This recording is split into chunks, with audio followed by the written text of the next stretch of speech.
Now that students are back in school and we've settled into a new routine, Season 2 of our podcast will focus on academics, growth, and planning, and the inner workings of the district.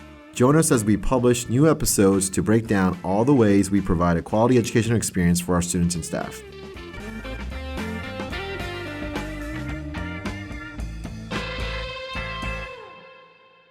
I'm Andrew Kim, Superintendent of Schools for the Comal Independent School District and host of Comal ISD Radio.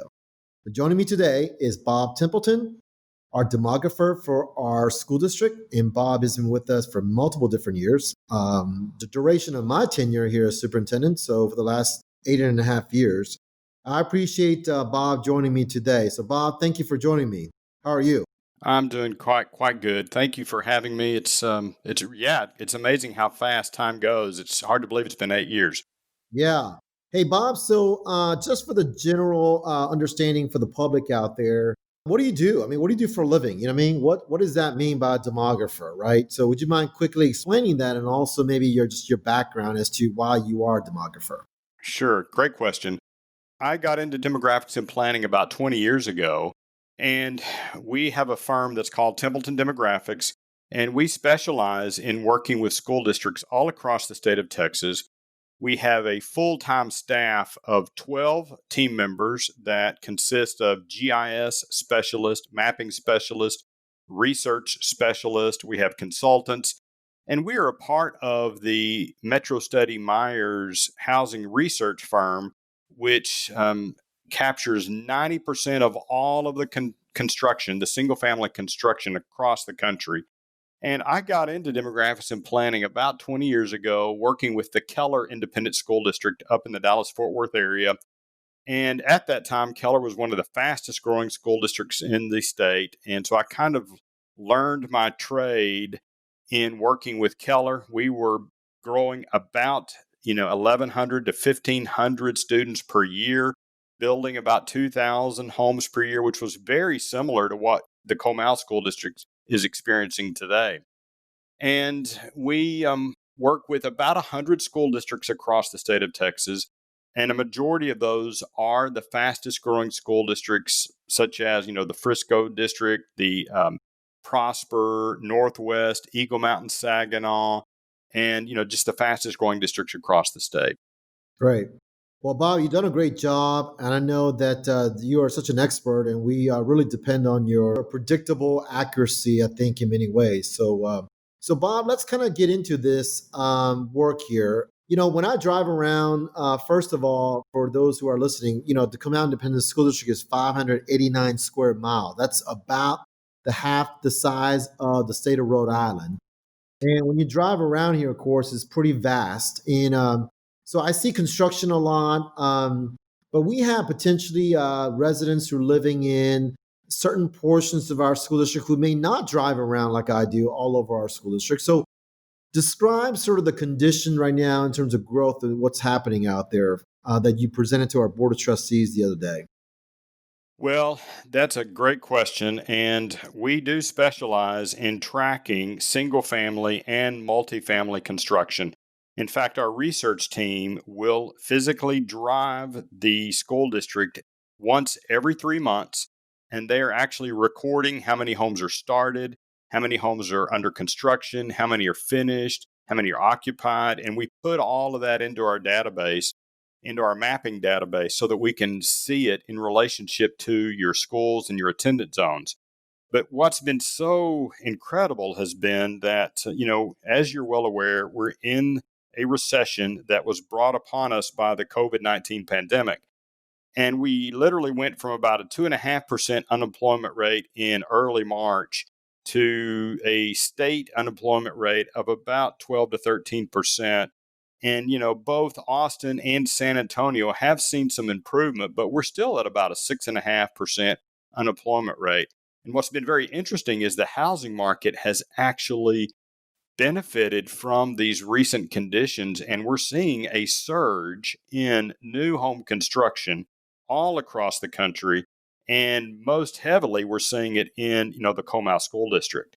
And it is taking place up 281. It's on I-35. It's around Canyon Lake. So it's in all areas of your school district are seeing this surge in new home construction. Bob, it's almost unbelievable because, you think the pandemic has slowed things down. We are all probably aware of someone, that we all know of who may have lost a job or struggling. To think that, though, the housing market is kind of going well, how do you explain that? What do you think? Well, it was kind of the perfect storm of a couple of different factors that I think came into play. One of those was that when the pandemic started in March, that was normally a time when existing homeowners would put their existing homes up for sale. And with the COVID-19 pandemic, we actually saw that most homeowners, existing homeowners, did not put their homes on the market to sell, which actually created a shortage of supply of existing homes. Now, those homeowners were likely, not wanting to have traffic coming through their homes during the pandemic. There was also some, probably some uncertainty about the economy, but that shortage of supply of existing homes has actually added fuel to the new home market. And that's one of the factors. The second factor is that, during the last 6 months, we've had a significant number of our workers that have been working from home or working from an apartment. We are seeing some of those multifamily renters that, because of working from the apartment, have made the decision that now's the time to shift from the apartment into single family. And that's, aided by the fact that we've got really low interest rates. So the affordability is somewhat improved with the interest rates. And that's kind of adding to those multifamily shoppers that are now making the decision to jump from multifamily to single family. And Bob, why do you think, though? Why here? Why Comal? I mean, I know you talked about Prosper ISD up in the Fort Worth area, Eagle Mountain, Saginaw, which is northwest quadrant of Fort Worth as well, too, or Tarrant County. Why Comal? Why are these places you think are uniquely attracting maybe more growth than others with Well, kids? yeah, I think there's a couple of factors there as well. Comal is, as you mentioned, it's very large. So you've got the 281 corridor that's growing north of San Antonio. So a majority of San Antonio's growth is growing north up 281, which is right into the Comal School District. So there's the growth there. You've also got the Austin area that's doing very well. So the Austin economy is probably one of the strongest city economies in the country. So I think you've also got folks that are with the I-35 connection and with the toll road connection. It's pretty easy to jump on the toll road to get up around. And you've got some families that are likely that are working from out of the Austin region. So those are two factors that I think are at play. The other is, it's the quality of the school district. So you've got a great reputation that causes folks to want to get into Comal ISD because of your schools and the quality of life. Comal County is the fastest growing county in the country. And year over year for the last couple of years, Comal County has been in the top list of the top five. And most recently, I've seen them in the number one spot for the fastest growing county in the country. So it's just the quality of the school district. It's the location to San Antonio, the location to Austin, and it's the beauty of the hill country that make it very attractive. Yeah, it sure is. I know, personally from my family and we really have enjoyed it. I mean, I grew up in the Dallas area, of course, but coming down here 9 years ago or so, it's been a fantastic experience, no doubt. Bob, so how does this translate to the growth of our enrollment? What does this mean then? Well, we have a very distinct methodology for capturing this information. We get a student download file from the school district every year. We geocode that, so we are matching the student's address to their homes, and we're actually calculating the number of students per house, so that we can understand the housing yields that are different all across your school district. And then we use that information in combination with our housing information to provide a housing forecast, which then turns into our enrollment forecast. And a good example is, the homes that are being built around Canyon Lake. the Canyon Lake area homes are a little bit more expensive and have more of a lifestyle appeal. And so those yields of students per house are a little bit lower than what you would see in the Garden Ridge area and in the Frawhite elementary zones along I-35.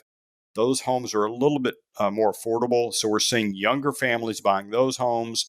And then on the 281 corridor, a little bit higher price point and a little bit different yield than what we see over on the I-35 corridor. So Yeah. we are studying the housing market very closely, looking at your students per house, and we're also factoring in the mobility factors with relationship to interdistrict transfers and the mobility patterns that happen. Yeah. So what's the sort of the crystal ball enrollment numbers that with some adjustments, I guess? I think this year, you and I talked about how difficult it is because of the pandemic. But what's your thoughts and what's the crystal balling projection that we're looking at to start the school year next school year? Well, that's a great point that you bring up because we work with about 100 school districts across the state of Texas. And all of our clients, the enrollments are a little bit down from what we were expecting. Now, what I do know is that the families are there because the housing is producing the number of new families, new households to these regions. But what's happening is the COVID concerns are causing the parents of younger children, primarily pre K, kindergarten, first, second. There's been some hesitation from parents of those younger elementary children to bring their kids or enroll their kids in school. So we're seeing that across the board. I do think that what's going to happen is this is kind of going to be a gap year to where we're going to see a significant surge during the school year as the COVID hopefully we'll get some good news with vaccines and starting to get some confidence in the vaccines and some of the treatments around the COVID flu, the COVID pandemic, that we'll see some confidence and some return to normal patterns in the spring. But by next year, next fall, I do expect that we're going to be seeing back to that 1,000 to 1,100 new kids per year for the foreseeable future. Bottom Yeah. line is, we're expecting about 2,200 new homes to be built for the next several years. And roughly speaking, that 2,200 new homes for Comal ISD is going to generate about 1,100 students. Yeah, and those, of course, those homes have already passed through the various municipal regulations and different things. So you're talking about actual homes that are not necessarily in the future, but rather on the ground right now being developed. That's correct. Yeah, the amount of activity that we're tracking, and as I mentioned, we track it every quarter. So anytime we see a change in the pace, we make adjustments. But right now, the outlook is easily going to hit 2,200 new homes for the year 2020. Yeah, so I think those are things that we have to be really cognizant about as a school district. Obviously we're educating kids on math, writing, and reading, but at the same time, we're trying to make sure, from a business sense, trying to make sure that our organization is able to meet the demands of our service. And so I think your work in trying to triangulate what you provide for us and what we actually see for ourselves and trying to make the very best decision possible for our community and taxpayers and overall and parents. I'll tell you what, it's definitely a mixture of art and science to that. So I really appreciate your involvement with our school district, and once again, the consistency of what you provided for us has been fantastic. What's down the road when you talk about 1,000 kids per year? That's about the size of a middle school that we're adding on to our school district in terms of enrollment. And I think you predicted, or you're projecting, Bob, in about 5 to 6 years, somewhere around 30,000 kids, 31,000 kids. Would that be right? That's correct. Yeah, and it's not a matter of if that 30,000 is going to happen. It's really just a matter of when. When is it going to happen? Is it going to happen in year 4? In 2023, 2024, 2025. And so, yeah, I think we've got that 30,000 mark to hit in the year 2023, 2024. So, literally, in 4 years, you could be topping 30,000 kids. Yeah. And Certainly, there are bigger school districts than we have out there in the state of Texas, of course. But boy, I tell you what, we're moving up fast. I know that we are one of the fastest in the state of Texas, I believe. You are. You're the fastest growing school district in the San Antonio region by far. And I know you're in the top 15 based on, just net growth. If you were to look at percentage of growth, you'd probably be in the top 10 based on your size and how fast you're growing. But yeah, you will be a fast growth district for a long time.